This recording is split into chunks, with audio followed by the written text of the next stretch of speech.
ஒரு கிராமத்தில் கரண் என்ற ஒரு சிறுவன் வாழ்ந்தான். அவன் ஆர்வம் உள்ளவன், கனவுகளுடன் நிறைந்தவன் மற்றும் உலகத்தை பற்றி கேள்விகளால் நிரம்பியவன். அவன் தாத்தாவுடன் பழைய வீடு ஒன்றில் வாழ்ந்தான். அந்த வீடு நூல்களால், புகைப்பட தட்டுகளால் மற்றும் பழைய சாமான்களால் நிரம்பியிருந்தது. ஆனால் அந்த வீட்டின் மிக ஆச்சரியமான இடம் மாடி. தாத்தா எப்போதும் சொல்வார், அங்கே போகாதே, பயனற்ற பழைய பொருட்கள் தான் இருக்கின்றன. ஆனால் கரணின் சுவாரஸ்யம் நாளுக்கு நாள் வளர்ந்தது. ஒரு நாள் இரவில் கனமழை, இடியுடன் கூடிய புயல் வந்தது. மின்வெட்டு.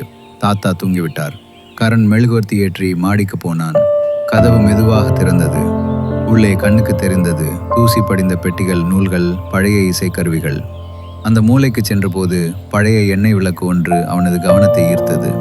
அதை ஏற்ற முயன்றான். ஆனால் முடியவில்லை. ஆனால் திரும்பச் செல்லும்போது அறை முழுவதும் மெல்லிய பொன்னிற ஒளி பரவியது. அவன் திரும்பி பார்த்தான். ஒரு வினோத உருவம் தோன்றியது. அமைதியான அந்த உருவம் கூறியது, நன்றி, நீ என்னை விடுவித்தாய். நான் ஞான ஆவி. இந்த விளக்கு நல்ல மனம், ஆர்வம் மற்றும் நேர்மையுள்ள ஒருவரை காண காத்திருந்தது. கரண் மூச்சை பிடித்தான். நீ ஜின்னா? இல்லை, அந்த உருவம் சிரித்து கூறியது, நான் ஆசை நிறைவேற்றுவதில்லை, ஆனால் அதைவிட வலிமையான ஒன்றை கொடுக்கிறேன், ஞானம்.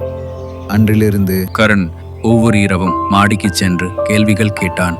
விண்மீன்கள், மனித உணர்வுகள், தோல்வி, வெற்றி, கருணை போன்றவை பற்றி. அவன் பெற்ற ஒவ்வொரு பதிலிலும் ஆழமான உண்மை இருந்தது. ஒரு நாள் அவன் கேட்டான், மனிதர்கள் ஏன் சினம், சுயநலத்துடன் இருக்கிறார்கள்? அதற்கு அது, ஏனெனில் அவர்கள் அதிகமாக பெற வேண்டும் என்று நினைப்பதால் அவர்கள் யாராக இருக்க வேண்டும் என்பதை மறந்து விடுகிறார்கள் என்று ஆவி பதிலளித்தது.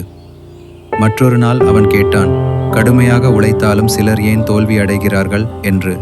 அதற்கு, ஏனெனில் வாழ்க்கை எல்லாம் நியாயமில்லை, ஆனால் தோல்வி வெற்றியை விட அதிகம் கற்றுத்தருகிறது என்று கூறியது. நாட்கள் கடந்தன. கரண் வளர்ந்து ஒரு சிந்தனை மிக்க இளைஞனானான். கிராமத்தில் அனைவரும் அவனை மதிக்கத் தொடங்கினர். பின்னர் அவன் தாத்தாவுடன் அந்த விளக்கை பகிர்ந்தான். தாத்தா சிரித்தார். நீயும் அதை கண்டுபிடித்தாயா? நானும் என் சிறு வயதில் அதை கண்டேன். அது நம் குடும்பத்தின் தலைமுறை செல்வம். நீங்கள் ஏன் சொல்லவில்லை என்று கரண் கேட்டான். ஏனெனில் உண்மையான ஞானம் சொல்லித் தரக்கூடியது அல்ல, அது தேடி கண்டுபிடிக்க வேண்டியது என்று தாத்தா கூறினார். பின் கரண் ஒரு சிறந்த ஆசிரியராக ஆனான். தன் மாணவர்களிடம் பதில்கள் கொடுக்கவில்லை, சிறந்த கேள்விகள் கேட்பதற்கே கற்றுக் கொடுத்தான்.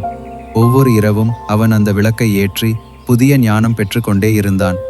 இக்கதையிலிருந்து நாம் உணர்வது, உண்மையான ஞானம் என்பது எல்லாம் தெரிந்து கொள்வது அல்ல, அது கேட்பதற்கு, ஆழமாக சிந்திப்பதற்கு, வளர்வதற்கு தயாராக இருப்பது.